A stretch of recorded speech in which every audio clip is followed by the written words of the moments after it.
Don't get too comfortable in your job. Don't get too comfortable in your hometown. If you're 22, you might want to dump the girlfriend, dump the boyfriend, dump the mom, dump the sisters, dump the uncles, and move location and go find out who you are. It was just such an unbelievable learning experience for me, and it has made me so massively confident, not arrogant, but really confident in my ability to navigate in almost any environment. My brother's in this exact same position, and many other entrepreneurs who have businesses that are really good and they've been very good for years, and they're starting to look at Bitcoin going, hey, what the hell is this, dude? What the hell is this Bitcoin thing? That business in 2016, I realized, oh my God, man, if I could just get out of my chargeback 911 business and pivot over here, I am going to make so much money. I tried to take our entire balance sheet in 2016 and move it into Bitcoin. And my partner was like, no, you're crazy. I don't really care about blockchain right now. What I care about is Bitcoin.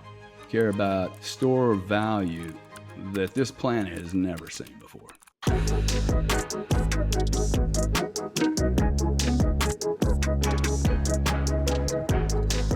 What's the second best? There is no second best. Hi and welcome again to this Bitcoin podcast. Today is joining us Gary Cardone. He's not the real estate guy, he's the digital Cardone. He's the other brother. He's focused on Bitcoin.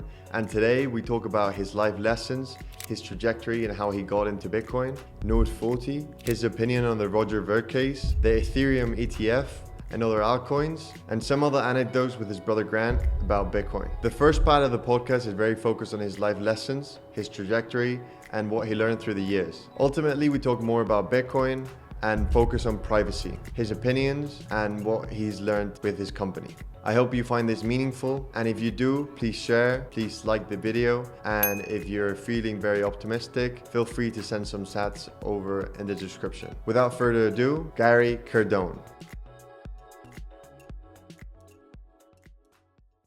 Okay, hello everyone. Welcome again to this Bitcoin podcast. Today my guest is Gary Cardone. Welcome, Gary. Thank you very much, Leo. Good to be here, and hope Spain's doing well. Yeah, we sure are. It would be great to start off just asking you, how did you get involved in Bitcoin? How did I get involved with Bitcoin? Well, let me give you 3 minutes on my background because I think it's relevant to how I got here. Studied economics and marketing at a really poor college. I've been complaining about school since I was about 15, just like my kids are doing. They all finished school today and they're like, this is such a joke. And they're really good students. They're much better students than I was. As soon as I finished school, I think that was in 1981 or 81. I think 2 days later, I left for Houston, Texas, had an interview, and got placed in the oil and gas business. Went down to Corpus Christi, Texas as 21 years old and began studying natural gas contracts that were this big. Okay, these were 500-page documents. I didn't know what I was doing, but I landed a really cool job. Now, mind you, I went to a guy that was in the energy business, and I said, hey, Dan, this man's name was Dan Montgomery. I still remember him because he gave me an interview. And I said, Dan, I'm just asking for 20 minutes of your time. And I encourage people to think about doing this, okay? Successful people like helping people that want to be successful. Like we're not like parasites or freaks. You can approach us, and really successful people love helping people that want to do something. I said, Dan, look, this is my personality. I'm not a genius. I'm not a rocket scientist. What would you do if you were me? And keep in mind, I didn't have a dad. My dad died when I was 9. Had no alpha males. I had no teachers or sponsors or mentors. And I'm not being a victim, okay? But I did not have a gravy train, like not even close. Probably had a drug problem right then and there and had not confronted it yet. And Dan looked at me and said, I'd become a gas buyer. This is the way these boys in Texas talk. And I said, hey, that sounds great. I had no idea what that meant. I said, hey, what do gas buyers do? And he said, well, they travel around the United States. They meet with big oil and gas producers, and they negotiate long-term contracts for natural gas, a really essential product for our nation. and you get to go on golfing trips and hunting trips and dinners and lunches. I said, dude, this sounds cool. I'm in. And he got me a few interviews with people, and I talked a man named JB Bell into hiring me. In fact, I was so desperate, Leo, that I said, JB, if you'll hire me, I will become your absolute superstar. And he looked at me. I was so arrogant, so immature. He looked at me and said, we don't have superstars on our team, which, by the way, is a lie. Okay. If you have a great team, you should really want to have some superstars. Not all of them are going to be superstars, but he said, we don't have superstars on our team. I said, that's because you haven't hired me yet, sir. Anyway, they gave me a job. I think it was for like $40,000 a year. And I moved to Corpus Christi, Texas. First day I started working, literally, I'm 21, 22 years old. My boss is 27. And he and I have the responsibility to fill up a 36-inch pipeline, okay, in diameter that is moving from Laredo, Texas to Houston. I think it's 1,000 miles, maybe more. It was completely empty, and it held 2 billion cubic feet a day. Just assume 2 billion units a day of natural gas that we like. It was the perfect job for me, man. Pipe's empty, and I get to show people I get to add to it. It was very complicated business, but I kind of drilled into it, learned it. And then as things happen in life, and they always happen like this, there was a change that occurred in that industry. As industries go along over periods of time, they go through, usually just like human beings. I think I live in a 7-year cycle. These 7 and 12-year cycles, there was a regulatory implementation that massively changed everything. And the old guard that had come before me that was going to teach me the ways of the world of energy, they could not adapt to that change. It was so profound, the change. And that would become the deregulation of energy across the United States, which would then lead to deregulation of all energy in Western countries. The natural gas price when I started was $7.63. 2 weeks ago, the gas price was $1.76. Okay, so through deregulating, opening the market, the whole concept was open the market. Think of pipelines and electric grids as highways. Okay, and imagine on those highways, when you leave your house in Spain, that because you're not a monopoly player, you're not Petrobras. Petrobras is your peeps in Spain. See, he's like, oh wow, this guy knows. Like he knows Petrobras. So once you get in the energy space, I'd spent 15 years in Europe. You begin to really understand the complexity of this world. But imagine you're leaving your home from Spain, and in order to go the fastest route to work or to go see your girlfriend, it's a thing that says, oh no, only Petrobras can travel on this freeway. You, Leo, have to take the off-roads. Petrobras is the only one that can use the highways. And you look at the highway and you go, yeah, but the highway's empty. Petrobras trucks are there every now and then, but they're not using all the capacity. So we went to the regulators and said, hey, look, there's capacity on these highways, pipelines, grids. Why don't you just open them up, free access, let the pipelines auction the space off to anyone who has reasonable credit, which means, oh, now everybody has to have all the same credit. So we established credit lines, what's called now ISDA agreements. And we literally, within 12 years, transformed. This is the Enron era, okay? We literally transform a market that is totally controlled by monopolies and banks to, I think there was 23,000 oil and gas producers in the United States. There's about 300 now, 400. Okay, now some people will go, oh, that was horrible. Hey, it's hyper efficient today.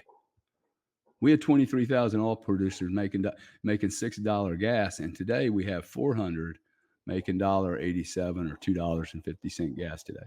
And we have the most prolific fields of gas in the world. Guess what? On an open market. No long-term contracts, no utilities, no bonds, no states making guarantees. Open access for everyone. Most efficient markets in the world. In 2000 I'm working for this company, but I realize they're not going to make it, right? They don't have the They have so much pipe, they're worried. And I went to work for a company called Natural Gas Clearinghouse, which was a startup. I'm 27. That would be the last time I ever worked for a big corporate. I would go then from 27 to even this very moment. I'm getting ready to start another bloody startup, and I've done nothing but startups since then in natural gas and electricity in the United Kingdom and Europe between 1992 and 2002. That was an unbelievable journey for me. Left the mothership of the company that helped me build my muscle, and begged to go to London, and built two really cool businesses. And one of the lessons I learned from that, and it's really important for your audience, don't get too comfortable in your job. Don't get too comfortable in your hometown. If you're 22, you might want to dump the girlfriend, dump the boyfriend, dump the mom, dump the sisters, dump the uncles, and move location and go find out who you are. It was just such an unbelievable learning experience for me. And it has made me so massively confident, not arrogant, but really confident in my ability to navigate in almost any environment in a way that's not so what I would consider to be American intrusive. Like I didn't go there. Like I started looking at Americans going in England going, man, you guys are rude. You guys are really isolated. When I went to England, I'm probably off track here a little bit, but when I went to England, 17% of Americans had passports. I think if you go grok it right now, I don't think it's above 60% that Americans have passports. You ask any European, 99% of Europeans have passports. So that really tells me that Americans are much more insulated, insular looking, self-centered, myopic, whereas a Spaniard is like, hey, I've seen this over 8,000 years. Kings come and go, ships come on our land, they pilfer and we pilfer, and you're in the food chain somewhere, just like an ocean. So that's how I started. Basically, that job was learning how to trade and influence marketplaces on the most complex commodities in the world, which is now you're starting to go, oh, I see how he got here. I took off 7 years. In 2002, I predicted the whole thing was going to come to a shitstorm because the accounting firms were allowing us to do really weird things with how we made money, and it did not create. Anytime you make these mark-to-market opportunities, or you can create bonds, or you can float some new money, why would you learn how to do anything important and tough if you can just borrow some money or float some more money, right? So I predicted that the whole Enron deregulation period, I'd spent 17 years there. I had $100 million plus in stock. I sold all the stock in one day. I'd never sold. I'd spent 17 years. Another message here. Okay.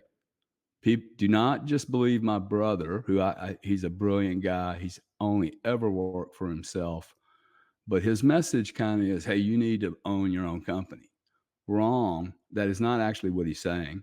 Okay. And two, I got very, very rich long before my brother did, working for a company. Okay. There is no way my brother could have ever participated competitively in that world. Not on his own. These are big games, man. Selling cars and teaching car dealers what to do. Anybody can do that, right? There's no boundaries. There's no barrier to entry. Going to ExxonMobil and trying to buy 3 platforms from the North Sea from them, or buying a storage facility in the North Sea over a lunch table, that doesn't happen on a silver credit card, right? So these were very, very different approaches. One corporate, and then my brother went, the hustler. And so my message to everybody, hey, you do not have to take one path. Okay. There's so many ways to go about this if you put your head down. And the common thread for us, hyper-focused people, really competitive, not competitive I don't really think I'm that competitive, in the terms of, well, I got to beat you up, because I actually love competition. It helps me, but it also helps me understand what the market needs better. When there's 10 people out there selling stuff and most people don't sell things or manage things well, it's a great way for me to gauge what is really wanted and needed. Took off 5 years, studied religion, myself, and history. I challenged myself that I would not become a slave to anything when I was 9 years old. And I'm making $7 million a year in London. I've got 600 people working for me. ExxonMobil, who avoided me for 3 years, has to call me to rent storage. I mean, I'm 41. My ego is like, ooh, look at me, man. Look, I'm pretty hot shit, right? And I realized the only reason I'm really there now is because of my ego and because of the 7 million. And because what else am I going to do? And I'm like, these are the wrong reasons to stay in a career.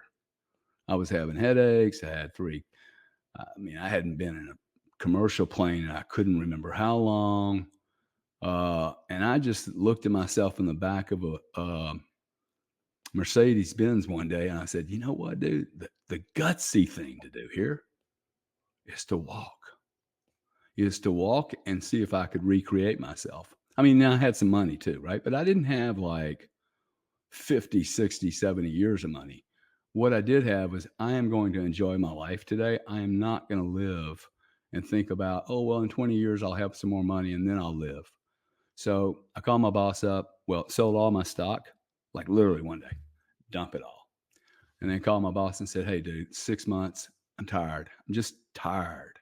I'm going through a divorce. I'm exhausted. And this market's like, it's going to get messy.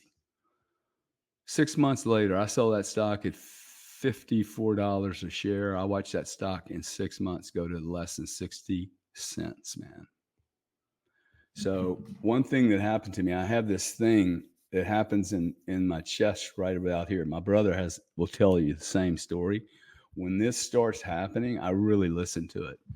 And it had stopped going off. It was like, it was dead. And when I pulled the trigger on that, I knew I had done the right thing.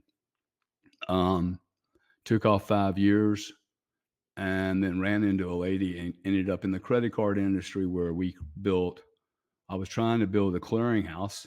That was the name of the old company I'd worked for, Natural Gas Clearinghouse.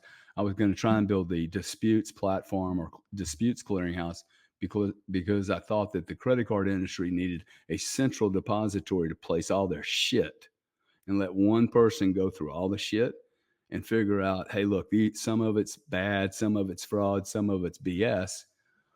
They had 62,000 people in this pool touching it, and they're all making money from it, about $8 billion a year. We built that business, $70 million a year enterprise under Visa and MasterCard's nose in a 40-year-old industry. You guys look around and go, I need to create a new industry. Hey, go look at the old industries, dude. There's so many broken old industries. Look for a big problem and solve it. And so I'm a gap filler, okay? Somebody asked me once, they said, define what you do. And it's hard to define what I do. And I finally said, you know what? I look for big gaps in markets and I go fill them. And there's big gaps in every market, what I call the white elephant problem that nobody wants to talk about. That I made some mistakes in that business in that I began sleeping with the co-founder, got her pregnant, get her married. We're doing business together, which is a massive violation for me. Like, I don't do any business with my twin brother. None. I invest with his fund, but I don't never ask him any questions about it. But we do not do business together. I violated my core principle. We then it was cool in the early days when it was a tiny little business, and it went to 600 people and $500 million business. And I look at it and went, hey, dude, we're going to sell the company. No. I'm not done yet. I'm like, hey, I'm done. It's $500 million. Okay, I turned $12 million into $500 million in cash. We never took any debt, and we had no other shareholders. Okay, it's one of the only fintechs I know. I try not to brag too much, but it's one of the only fintechs I know that didn't raise money and was in total control, was able to navigate the FTC, every large payment company in the world, Visa, MasterCard, and it's still dropping 80, 90 million a year. Went through a bloody FTC investigation that cost us $7 million. It was totally draconian move by the United States and probably a phone call from Visa or MasterCard or both. But started really finding that business to be very unstimulating. 2016, now imagine, this is exactly the same place my brother is in. Sorry to go on so long, but it's a really cool, right? I'm giving you the right answer. My brother's in this exact same position, and many other entrepreneurs who have businesses that are really good and they've been very good for years. And they're starting to look at Bitcoin going, hey, what the hell is this, dude? What the hell is this Bitcoin thing? That business in 2016, I realized, oh my God, man, if I could just get out of my chargeback 911 business and pivot over here, I am going to make so much money. I tried to take our entire balance sheet in 2016 and move it into Bitcoin. And my partner was like, no, you're crazy. And then, of course, we would get into a really, really, really, really, really messy divorce. And of course, me wanting to put Bitcoin on the treasury is part of my insanity. Now I'm traveling all the world, meeting all these Bitcoin people, and they're all crazy doing pizzas and, all the noise around FTX and Celsius and Mount Gox. So, Gary's now entering another business that is so questionable and dodgy. But, I had been doing this my whole life. So for me, it was really natural. During the divorce, I became so convicted of what Bitcoin, the opportunity for Bitcoin. Notice I don't really talk about blockchain much. And the reason I don't talk about blockchain much is I've become a little bit more educated. This is a Bitcoin play for me. Okay. I don't really care about blockchain right now. What I care about is Bitcoin. I care about a store of value that this planet has never seen before. Okay. That if the pirates would have had this back in your day, in the Spaniard day, Spain might even still be, Spain could still be in control. But y'all lost so much bloody gold in the ships, right, that you couldn't insure. Anyway, I picked up some in 2018, had so many problems in 2018 to 2021 personally, had an FTC investigation. I got a wife filing a divorce, making claims against me that are just, and this is in the middle of Me Too. Okay. So here's a rich white man. I started literally, when you file, hey, what's your race? I started filing, this is 2020, rich, old, white guy. Rich, old, white guy. And the counselors, even all the lawyers, like, hey, why are you saying it that way? I said, because y'all have 9 lawyers against me. I have 1. And you're saying that I was a seducer and I was this and I was that. And I'm like, you have 0 red flags. Like, that's the cool thing about me. I have no red flags on me. So I'm like, come get it, dude. You're going to have to prove it. Most people, if enough people say things about you and you don't have enough money to defend yourself, it sticks. And so I just decided, okay, it's 2021. I will die to protect my father's name. I will be broke for the rest of my life. I will end up in prison if necessary, but I will not lose my good name and I will not lose my children. I mean, my children, they were trying to take my kids away. It was really messy, man. Maneuvered through all of that. And my conviction was so high, I was buying Bitcoin during the day. Millions and millions of dollars of Bitcoin.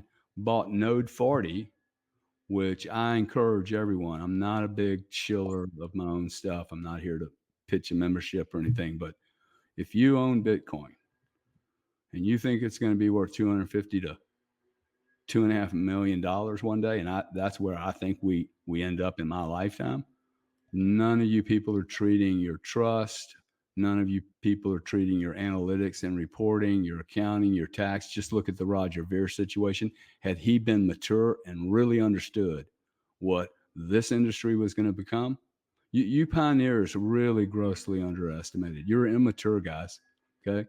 Your lack of experience in other fields, and I do not mean to be degrading, really left hundreds of you that should have been billionaires. You're going to end up poor and impoverished and angry over the mistakes you made because you didn't actually get guys like me. You were calling me a suit, instead of going, hey, how can I use his skills, his understanding? Roger Vere's in trouble right now for no fucking reason whatsoever.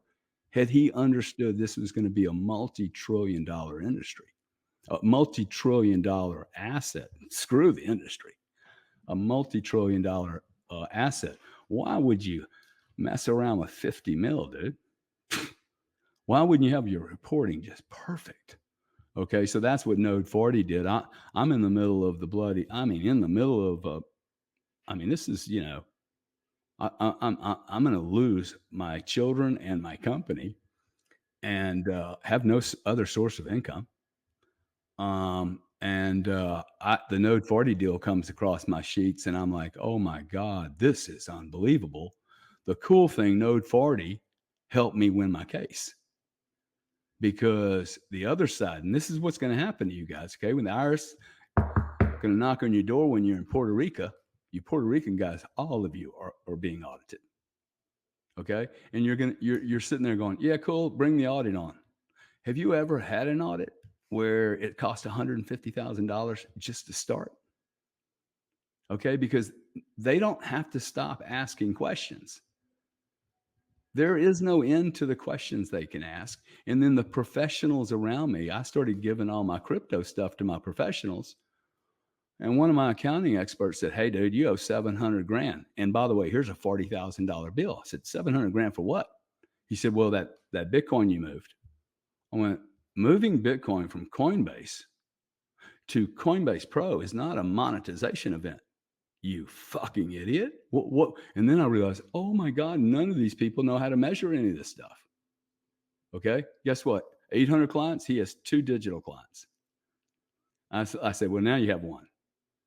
Okay. And then I started seeking out digital experts in law and digital experts in accounting. And if you have any holdings in Bitcoin that are substantial, you need digital players, not analog guys. I've changed all my accounting firms, all my legal firms since then. And I'll end right here. I took 12 experts in a 9-hour deposition. And the claim was I took $50 million and turned it into 7. This was at 82% down. Okay. We were at the very bottom of the market. We were at 16,000. And they're like, this guy has destroyed money. He went and bought NODE40. They don't even make money. And I rolled out NODE40's printout that cost me $4,000, not 40, $4,000. And I had bought the company by then. I bought 40% of the company. I rolled out the data. I said, gentlemen, this is my position. All 12 of you get a report. And the judge looked at it and went, we have more detail down to the penny, the fraction of a penny, than we have on all their other legacy assets. And the lawyers and the forensics guys had no questions. All the O2, all the oxygen had been removed from the room. So people go, dude, how did you get convicted so quick? Listen to this story.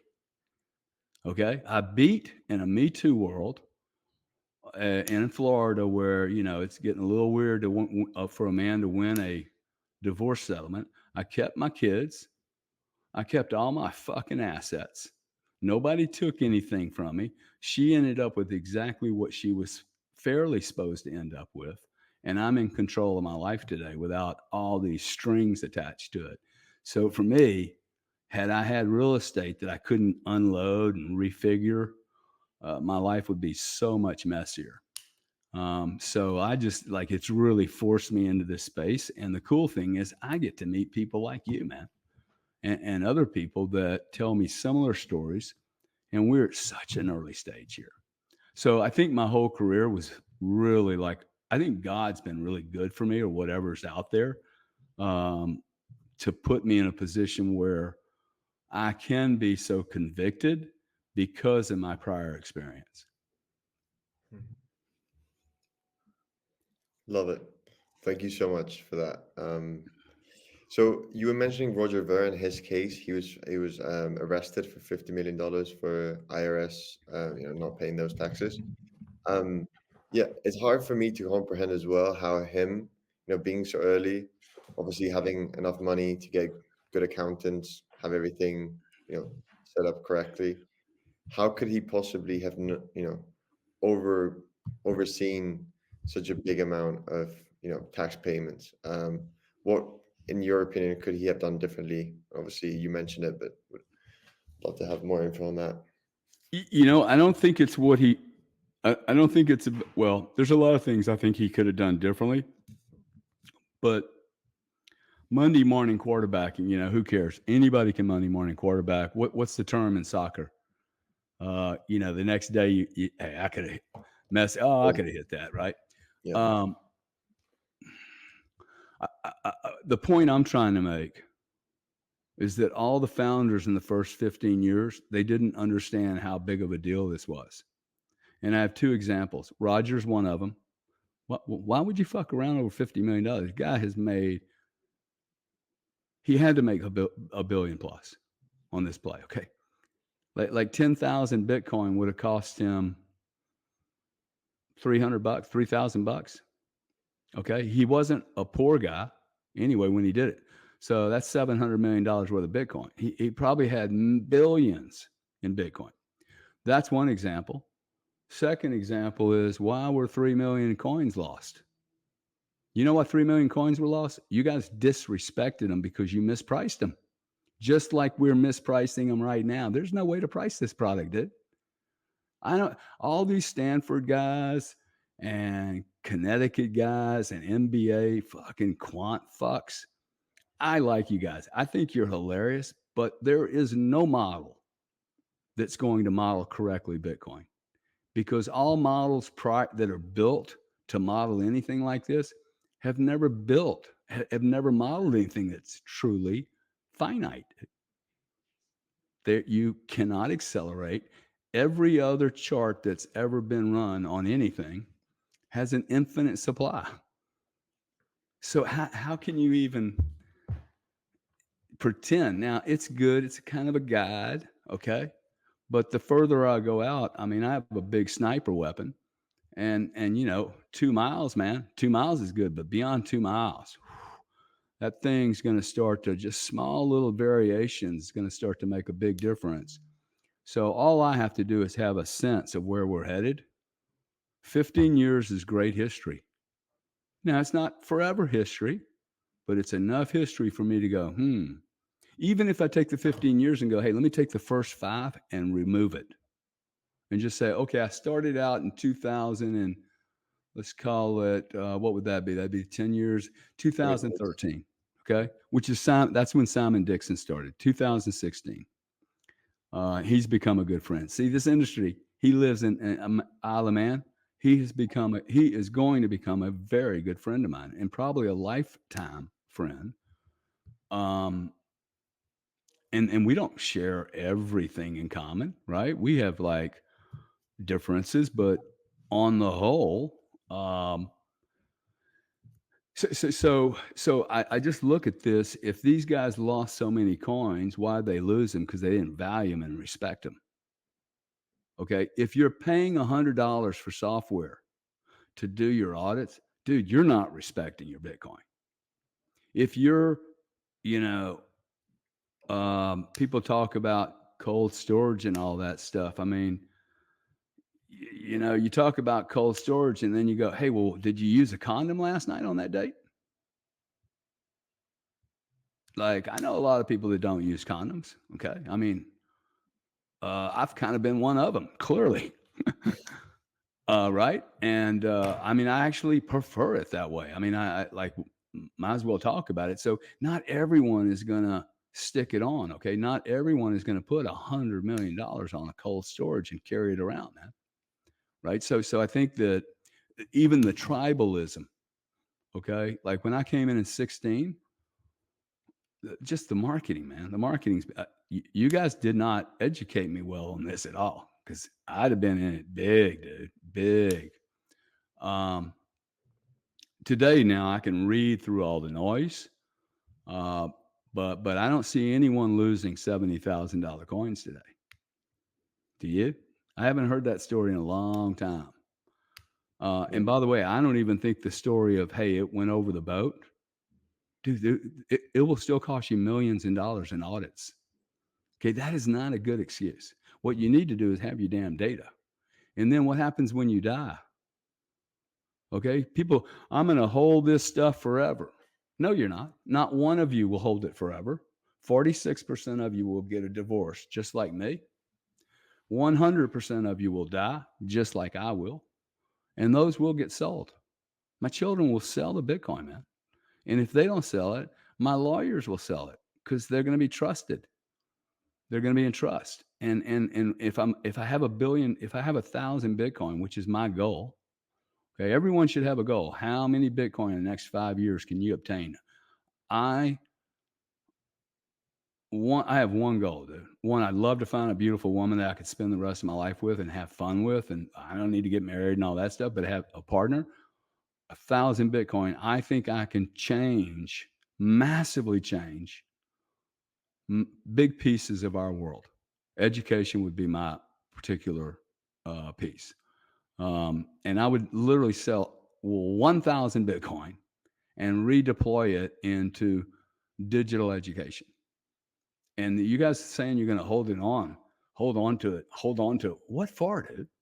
It's not going to go buy some trees and plant them.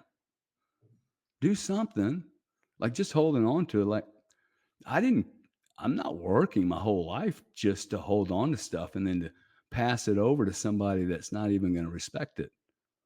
Right. So yeah, I think that you start thinking about it this way. You can't sit there and go, hey, this is life altering, and then buy $100 software or make up some fucking rule or go hard. Dude, his lawyers should have told him not to communicate so much by email. Okay. And if you haven't been through this before, I would stop communicating on email if I were you with anyone. Mm-hmm. So I think the great mistake, I am going to be richer than my brother by a fucking mile. I guarantee you. I put him on notice the other day because I've been really nice around his real estate. I don't want to harm his investors or his real estate. And I'm one of his investors. I love what he does. He's brilliant at what he does, but he's also conflicted now because he's like, it's almost hard for me to look at Bitcoin. Okay. Like I asked him the other day because he said, man, I'd love to buy a shitload of this. I mean, for these type of people like me, there's 6,000 airplanes that people paid $60+ million for. Okay. That's 1,000 Bitcoin. There's 6,000 people that have bought 1,000 Bitcoin in airplanes, and every 3 years they get to send them to maintenance for a $2 million refurb job. Fix the tires, 40 grand. And then they get fed up when I need the new one, dude. Okay. Jeff just bought the 7,000. I need the 7,500 because these people are so ultra competitive, so insecure. It's unbelievable. Okay. I kind of like to rent their damn airplanes. They can own them and I can rent them. They change them like they change t-shirts. And none of these people have bought Bitcoin yet. And there's 406,000 of them. 406,000 uber wealthy people. I'm in the bottom of that category. Okay. They'll spank you out $60 million like nothing. Okay. The stuff that happens in YouTube and Spaces, people go, well, they're going to start out with a 0.5% allocation. No, they're not. They're going to start out with $2.5 million. Okay. And that won't even be 0.5%. But see, you think y'all say 0.5%, and you don't think, dude, it's $2.5 million. That 5 million. Okay. Like I just put $1.25 million to work one day. Buy it all, dude. Done. I don't have time to sit there and wait, layer some bids in and all that shit. My job is to go find another $1.5 million. As soon as I deployed that $1.5 million, in fact, I did a YouTube thing on it. Hey, I'm selling this house. I took a $300,000 discount. I deployed every penny, one bid. I'll take it all right there. 681, something like that. Freaking price drops to 55. My whole team sitting here going, wow, man. They're looking at me. They're all freaking out. I'm looking around, trying to move stuff around. And the guy said, dude, the fucking price just dropped to $8,000. And I'm literally wiring money to buy some more, all in one bid. Well, I didn't do it in one bid. I did it in 3 or 4 bids. And the guy looked at me and he said, price just dropped like 12%. I said, do I look worried? Like, for me, it's a gift. I don't even know why people panic about it. It's like, whoa, dude, I get to buy it at an $8,000 discount this morning. So when you start seeing something like this, you now I have a particular appetite for this, and that's why I told that long story before. Okay, I have made other very, very, very large life-altering bets like this, like leaving the energy business at 41. And I'm not Cambridge or Harvard. Okay, I don't know anyone. So that was a gutsy move, but it was my heart move, right? With some analysis. The only way you get rich is having highly consolidated positions. You guys that hear about this diversity bullshit, like anybody that's selling you diversity, ask to see their balance sheet. They're usually an advisor, they're usually a parent or your spouse who has not a clue about making money. Not a clue. And not a clue about real great success. And I'm not saying you have to be great success, but if I'm going to go ask somebody for some advice about, let's say, cricket, I probably ought to go to a professional, right? I'm not going to ask my wife about cricket. Are you? Okay, why do you feel compelled to ask your wife about your investments? She's a school teacher. Okay, you know what she's going to say? We should buy a house in Spain. Interest rates are only 8%. Okay, I'm sorry, but she's not qualified.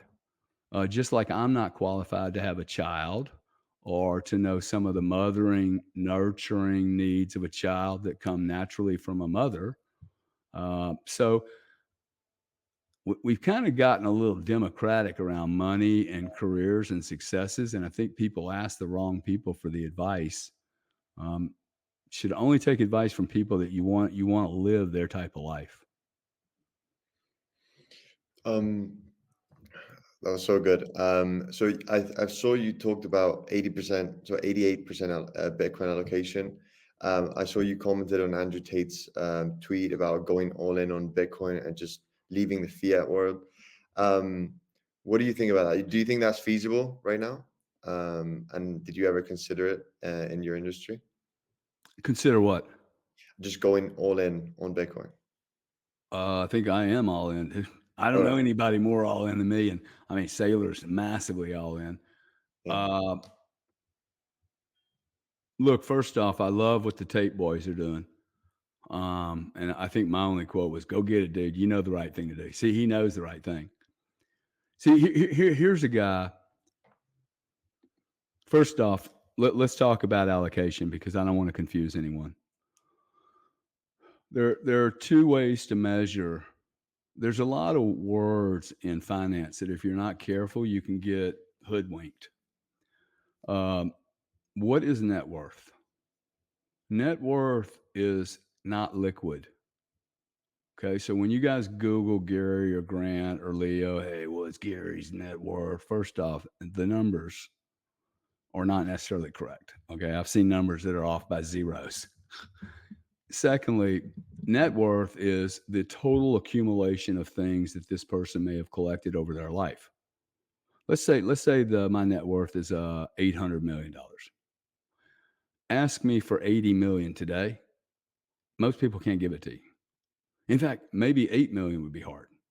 Okay, so when y'all think, oh, Jeff Bezos, Elon Musk is worth $346 billion or whatever he's worth, bro, I mean, he could probably tap 50 million, but I mean, he can buy a couple of airplanes, but it's not like he's got stacks of cash flying around in his wallet.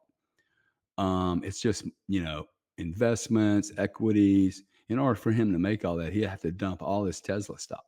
Now, what is liquid net worth? Liquid net worth is cash, okay, or cash equivalents. A house that I can sell by dumping $200,000, boom. Okay, why doesn't real estate move quick? Because the price is wrong. You price most real estate. Now, I think we're getting ready to hit a point. This is my point with my brothers. Okay, good. You're getting a bunch of deals right now. You're the number one guy on the Rolodex, dude. But I think there's 1,000 more deals yet to follow. I would not be in a rush on real estate personally. I am in a rush on Bitcoin. So liquid net worth is how much, I still own equity in companies. I can't just go sell those. What am I going to do with the employees? Right? Because most of these are private companies that I help build. That's another thing. Okay, there's more wealth made in this world, not from real estate. Okay, that's not true. There's been many families that have made many millions of dollars from real estate, but there have been billionaires made from building companies from scratch. Okay, that's the way great wealth is really made, and that's all I've ever done. Those companies are never liquid. Like NODE40 is not liquid. I couldn't just go I got 40% of NODE40. I don't want to go just sell NODE40, right? It's a long-term play. So of my liquid net worth, I have deployed 88% into Bitcoin. And that would mean that if I sold one of these companies today and I had a liquidation event, $200 million drops in on me, I promise you, I would deploy 88% of that 200 million into Bitcoin right now. Now, I may do it over, a few days. But the truth is, $170 million you could put into Bitcoin, not even move the market. Not even move the market. 7 years ago, not possible, dude. So that's what I mean by that allocation. Now, keep in mind, I'm an older guy. Okay, so you older people going, that is so contrarian. Well, first off, my children's future is handled. Okay, I don't owe any money to anyone. I have $8 million worth of debt out of my entire portfolio. 8 million. I probably have less debt percentage-wise than most everyone. Most certainly, I have less debt than my brother by hundreds of X's because of the way they do real estate, which is another fascinating correlation or corollary. Real estate, he gets 70 cents on the dollar on $100 million worth of real estate. If that mortgage went away, what would that $100 million real estate be worth? Because 70 cents of the 70 million of the 100 is borrowed.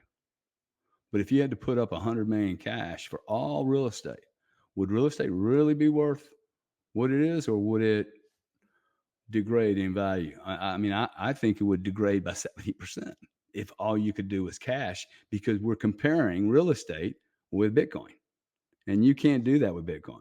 Bitcoin's like, hey, give me $100 and I'll give you $100 worth of Bitcoin.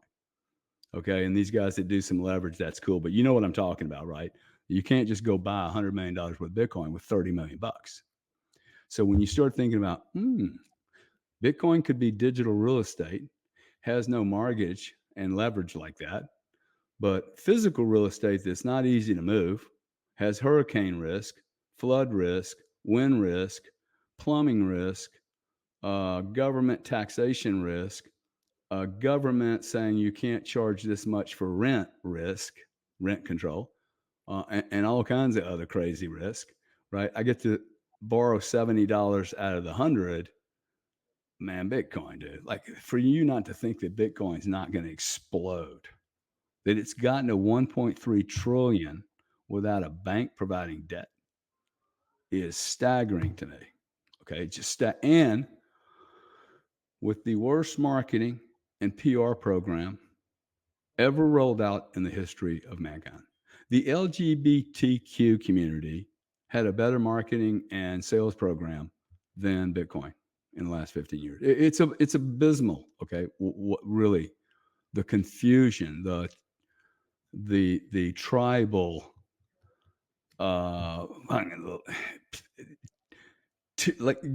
you know what's getting ready to happen? We're getting ready to argue about who's making more money now. These tribes, right? It's just hilarious. To me, the Ethereum ETF, dude, that's awesome for the digital asset industry. Good. Okay. I don't like the way we got there. It's going to be great for Bitcoin.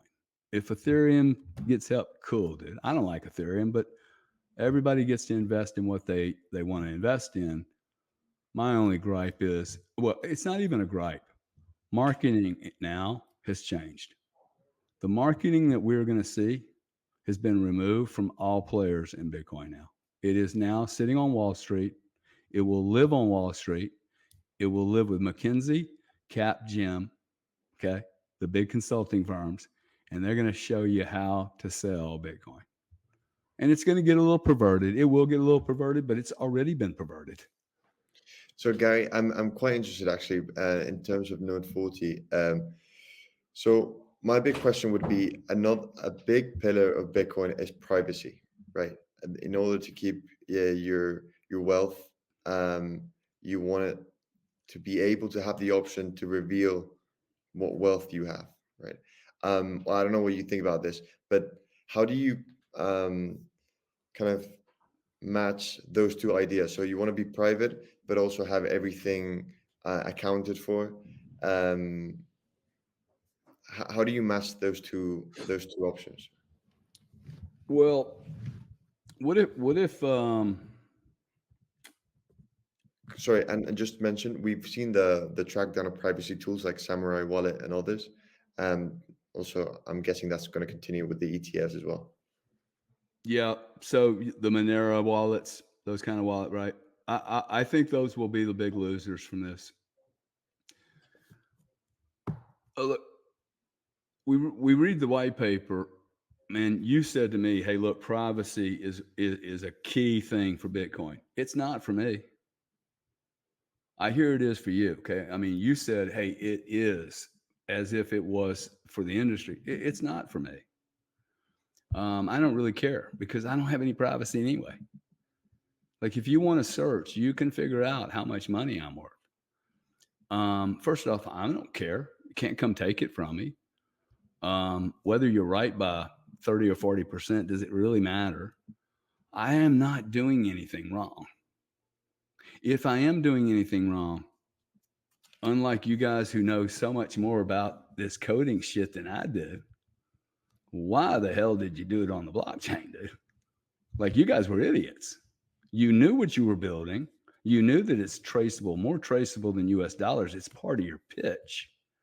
And yet you committed tax evasion.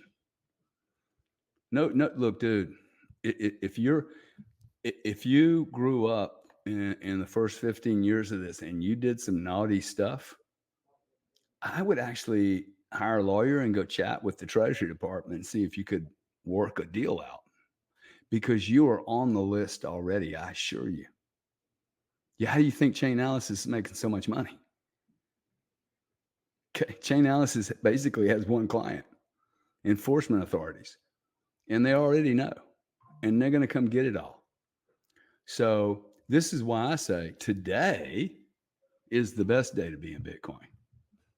Because today, no one's going to come take shit from me, dude. They're going to have to steal it from me. Okay. And the kind of draconian stuff that we come up with, based on the really limited number of whales who actually retained any money, if you guys want to create this whole NSA, CIA program, dude, it would just be cheaper for them to launch out a few, couple of dozen guys. Hey, go collect all the damn coins, dude. Kill all of them. Collect some coins, and let's move on. If they really want to turn the whole market over. So, like, they're going to also turn off all my credit cards and the ACH and the wires, and then they're going to come steal my guns. Okay, they're going to come take my guns. I'm a gun owner. They're going to send the ATF in here, beat my door down, and look, sooner or later, dude, you dig long enough, you're going to find I committed some kind of crime. Oh shit, man, I've got insecticide in the wrong place. It's too close to the toilet bowl. So now I'm a felon, right? I'm a pollution felon.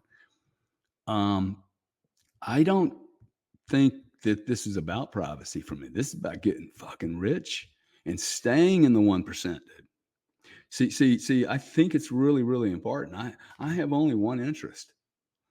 If you guys have pitched to me, you've convinced me that we're on a seesaw. And the seesaw is really, this is old school politics, right? This is the old, well, if there's going to be a major shift in the dynamics of all these markets because of Bitcoin, that means this thing's going to, right?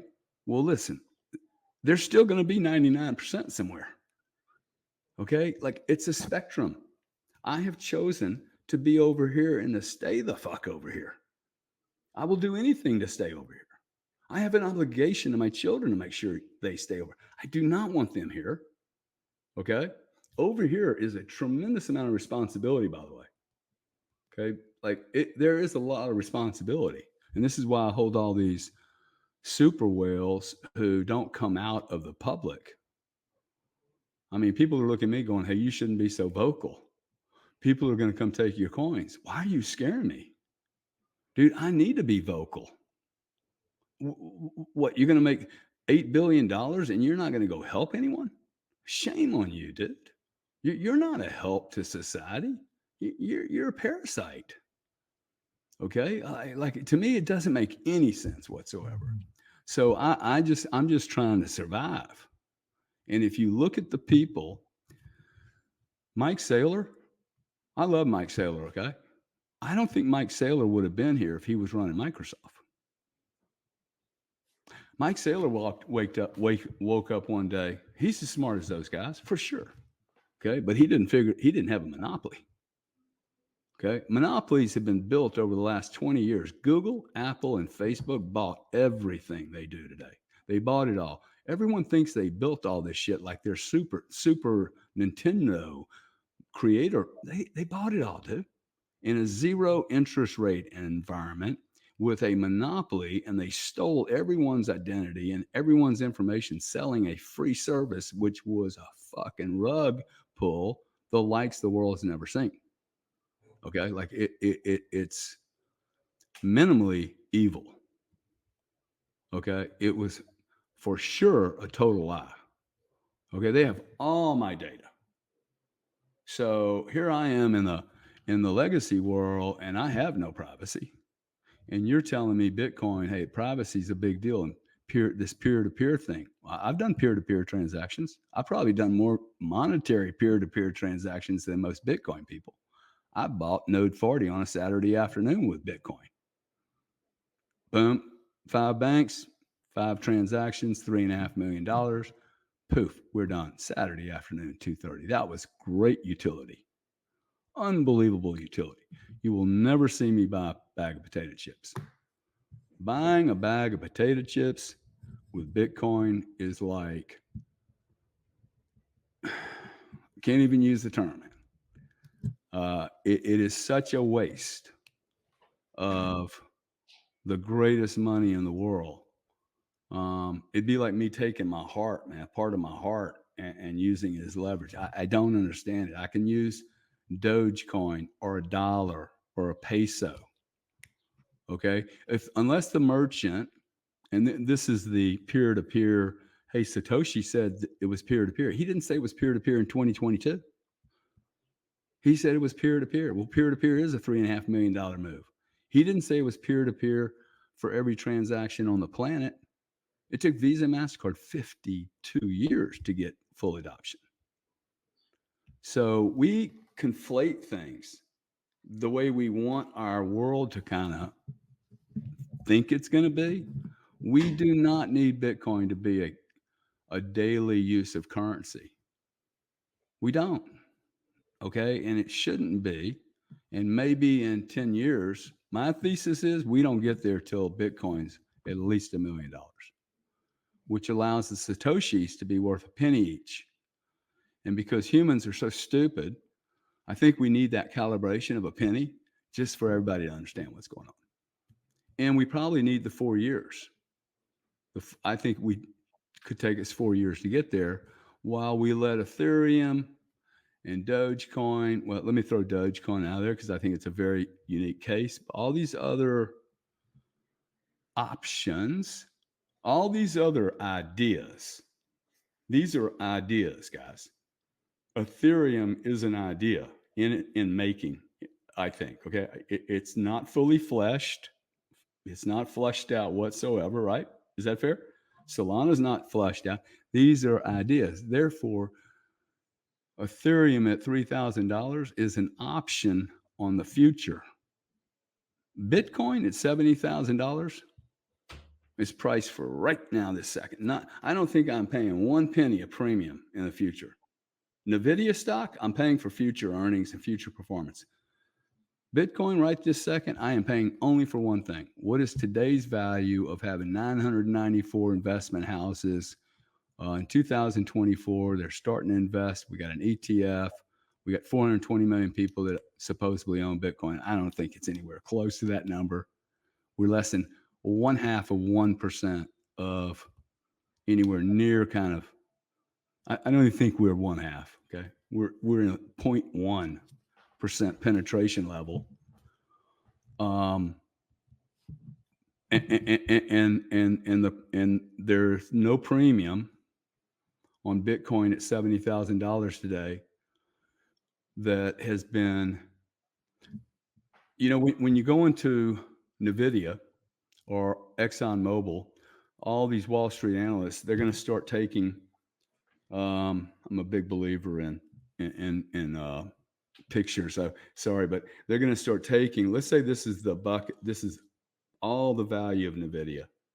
And they're going to go, okay, hardware's worth 2 trillion. This is worth X trillion. Future's worth this much. Software products, GPUs is worth this much. Well, I think Bitcoin has 13 unique characteristics that are important. And everyone should go through it and go, hey, where are those characteristics in my priority stack? For me, the limit of 21 million units and not being able to accelerate those, that is core for me. That is the most important thing for me. And that is all the $70,000 is valued at today. Let me give you one other one. Community value, what y'all call network effect and Metcalfe's law, and they use all these funny terms. Whatever, dude. I have a friendship with Jason Williams, Stu, Jeff Ross, Greg Foss, Mark Yusko, Chris Dixon, Mike Saylor. None of those experiences with you. I didn't know any of these people before Bitcoin did. I ran a Twitter space last night, 2,000 people in a room. I don't know any of those people. We all came together around Bitcoin. Is there 1 penny of value in Bitcoin for that network effect? Facebook gets a shitload of value for that. There is not a penny in Bitcoin for that. Okay? And then you just keep going through all the liquidity. The most liquid asset on planet Earth, period, big exclamation mark.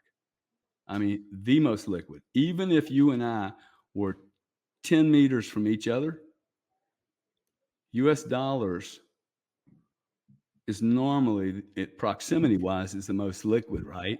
But if you wanted to do big volume in US dollars, even proximity doesn't help you. But with Bitcoin, the proximity could be 1 meter or 1 million meters.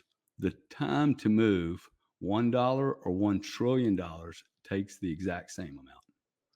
That we have never seen before. Not in diamonds, crude oil, paper contracts even. Shit, you can't do that through DocuSign, man. Right? So to me, it's fascinating. So I think we're just really early stage. Risk adjusted.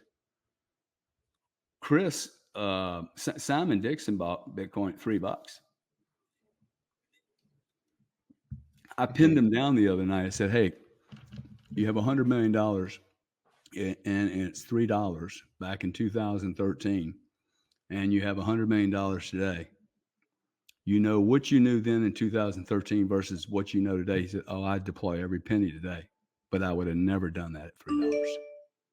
Never done that at $3. If you would not have done that, all of your money at $3, risk adjusted today is a cheaper entry point, a Oh, yeah. higher quality entry point,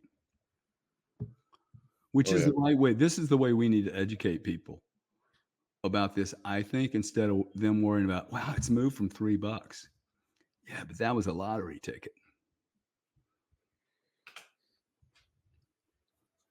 100%. I would like to ask you, because of you have a oil and gas background, did you ever consider going to mining? And then just a little pushback on the privacy stuff. Do you think so? Basically, privacy tools, they're not needed because you shouldn't have to.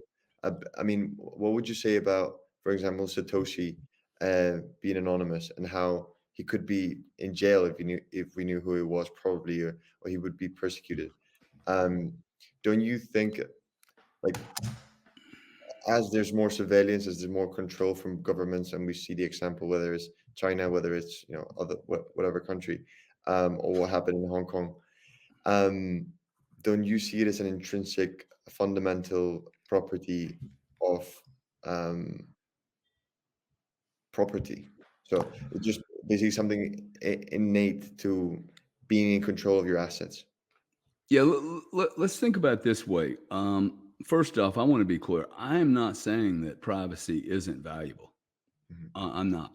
Okay, like people should not be able to just walk in my home. Okay, I mean, there's a spectrum on that, right? Um, let me just do one thing real quick here.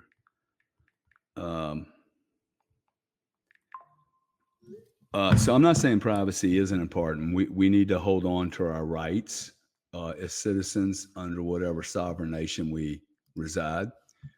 The thing I'm saying, it's just one. It's not the king daddy of all. Like if you had privacy and then you didn't have a finite supply, I would have zero interest in this product. Would you have any interest in this product if you had 100% privacy? But you could create tokens forever and ever and ever and ever. No. Exactly. So you have to place that. I think you have to place it in where is it in relevance. The Satoshi thing, I don't know. I mean, I think if he comes back, we probably need 1 million coins.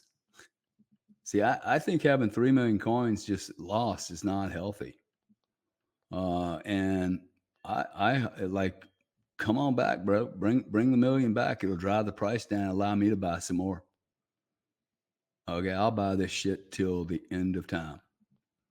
Now let's think about this privacy. If we are going to digitize planet Earth, you can't have it both ways.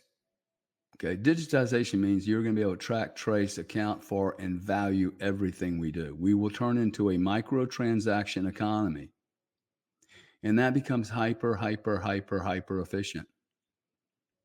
So I'm pretty sure there's going to be a time when the days of me being able to drive my Range Rover 115 miles an hour down the road, it ain't going to be allowed, dude. A little thing out of my radio is going to ticket, ticket, because at some point I won't even be allowed on the road. You want to talk about privacy? How about this? The moment we have herd mentality for robots, I won't even be allowed to drive because I am the problem, right? I become the variable to an algorithm, a human error. And this is what I love about Bitcoin, dude. It's the ability to build your own private equity business without any humans, any human error. You get to use whatever capital you have. You can buy a little or a lot. You can be the captain of your own future. Everybody I meet, I want to be like you and your brother. I want to run my own business. Most of you are not equipped to run your own business emotionally, not mentally, just emotionally. It's a hard life, guys. Okay. It's not like there's a reason there's only a few quarterbacks. Okay. There's a reason there's only a few generals. And the best generals were great soldiers. So look at Obama, horrible president. Okay. He's never been a soldier, dude. Fucking academic. All of your politicians, they've never done anything. I spent 15 years over there. You just got a bunch of suits, man. A bunch of guys that know what that label on that $800 bottle of wine looks like.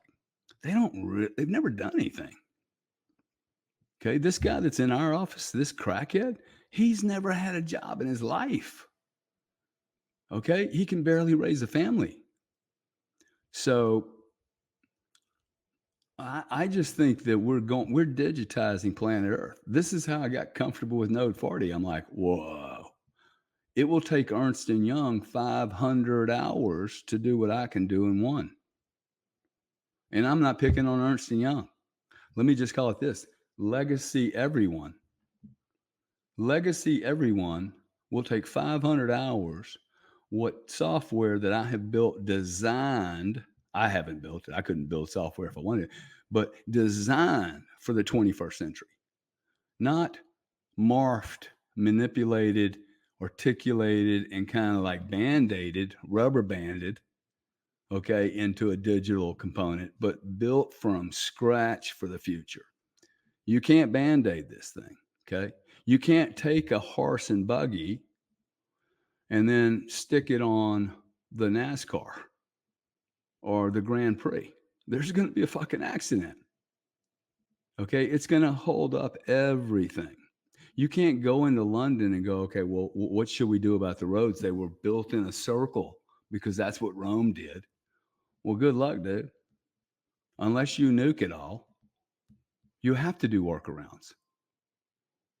Well, guess what? 15-year-old industry, there doesn't need to be any workarounds. This is why I love all these other token businesses. And if you guys would just bear with me for a while, you purist. But there are tens of thousands of vendors, payment companies, legacy parasites that have been feeding off of this analog, very complex plumbing system, Swift, and all these other systems that are running on Fortran. Do you know how many meetings they're having right now, whether they use Dogecoin or XRP, or should they do this? And hey, the entire world, our world's coming to, oh, look at what NVIDIA did, dude. Like we could get left behind. You know, nobody talks about IBM anymore. Okay. Well, all these companies are looking around trying to figure out who their next little Robin Hood is going to be, or what they can say to a stock market so their quarterly earnings look good. Dude, I don't have any quarterly earnings. This is cool. Bitcoin goes down, my earnings, my paper income drops, my paper value drops, and I just keep buying more Bitcoin. These other people are trying to figure out who they get in bed with. They'll go do a deal with XRP, and then they'll do a deal with Solana, and they'll realize 5 years. Well, it takes them 5 years to integrate with these fucking people, dude. They are horrible to work with. I spent 12 years. I spent $14 million a year with Visa and MasterCard. Could never get a meeting with the CEOs. They treat me like shit. They move slow. Okay. They want to steal all your ideas. Okay. They don't really want anything to work. Well, this is going to be so awesome because we're going to have tens of thousands of institutions like JP Morgan who are just, they don't know where to go. And time is moving so rapidly at this point, time becomes their enemy. And I don't care how big you are. You could be Jesus Christ, the 12 apostles, and have God hanging out with you. All the money in the world, dude. They don't have any more minutes than you or I do. You can't make the minutes up. It's very much like Bitcoin. See, Bitcoin and time. The Bitcoin and time are very correlated. It's a really hard thing to understand, but when you, as you get older, you're like, ooh, time's becoming like really important to me. So hopefully that answered. I don't think it's the answer you wanted. I love it. Actually, there's a really good article on Bitcoin and time by Gigi. I don't know if you saw it. I'll send it to you. Oh, please. But I think you'll love it because it just compares Bitcoin with time. Gary, thank you so much for your time. Yes, sir. You were saying that you like, so successful people don't mind giving advice to younger people. I'm 28, would love to keep in contact, get some feedback from you, and also run some business ideas that maybe you'll find interesting, actually related to oil and gas and mining. So it's been a pleasure. Yeah, Leo, I happy to help you. You asked me a question earlier about mining because Yeah. I hate the mining side of the business. Really? Hate it. I think I hate it at today's price because my option is I just can go buy the Bitcoin. Oh yeah. Like right now, if you really wanted to be a miner, to me, I'm a fiat miner. Mine fiat, go mow some grass, sell a house, don't take the vacation. I mean, you don't not need to take the vacation. Go work harder. Take the vacation, but go do another 20 hours a week for the next 2 years. Generate as much fiat as you can. Pour every dollar into Bitcoin. Just work harder. Okay, quit listening on X Spaces. Go do 2 hours of work. You don't need to be in my rooms every day. Okay. I'm actually learning from these rooms. Okay. I'm going to make a lot of money from these rooms because I'm learning about what people are doing. Go create fiat, mine the shit out of fiat, borrow it from your damn grandmother, do whatever you got to do. But first get rid of all your debt, all your expensive debt, anything over 10%, get rid of 8% probably. Okay. You can't carry that kind of weight around with you. At 28, you don't need to. And then at your age, dude, you need to take a crazy, insane, isolated, concentrated investments. I didn't say risk. Concentrated, isolated investments. You do not date 6 girls at one time and have a great personal life. You don't, man. Okay, you do not. I do not know one guy who dates 6 chicks a week and has a good personal life. Okay, and that's diversity. Okay, but if you study wealth, all wealth is made through concentration. Warren Buffett, he's still got 42% of his positions in Apple right now. Like there's 10 stocks that make up like 90% of his entire portfolio. The Magnificent Seven are made up of 7 companies. You don't go invest in the S&P, dude. You go invest in the top 7 guys. So you have been, not you, sir, but your audience has been grossly and wrongly educated on power, money, and time. And so if you don't know what I'm talking about, go study power, money, and time from those that have actually mastered it. Nobody's going to master time well. So thank you very much, Leo. Glad to help you, buddy, in any way I can. Thank you, Gary. Bye-bye. Ciao.